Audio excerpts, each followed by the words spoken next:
Le livre de Genèse 8 nous raconte l'histoire de Noé et du déluge. Et dans cette histoire, nous voyons que la colombe ne se pose que sur le plan d'olivier. Et cette colombe, elle est une image du Saint-Esprit, tandis que le plan d'olivier est une image de l'église, de l'épouse. Mais cette épouse assoiffée qui crie à Dieu nuit et jour. Ainsi donc, mes bien-aimés, le Saint-Esprit ne se pose que sur l'épouse, sur l'église assoiffée qui crie à lui. Dans la nouvelle alliance, avant de monter au ciel chez son Père, Jésus va promettre à ses disciples de leur envoyer sa puissance, le Saint-Esprit. Maintenant, regardez, comme on l'a vu avec l'histoire de Noé, pour que l'Esprit descende sur vraiment le plan d'olivier doit être assoiffé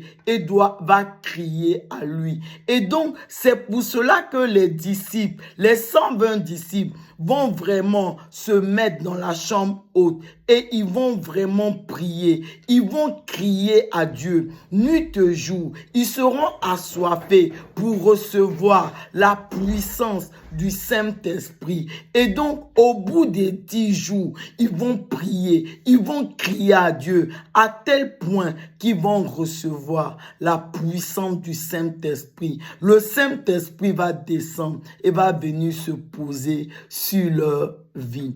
Et toi, es-tu cette église, cette épouse assoiffée, criant à Dieu nuit et jour pour recevoir l'Esprit de Dieu?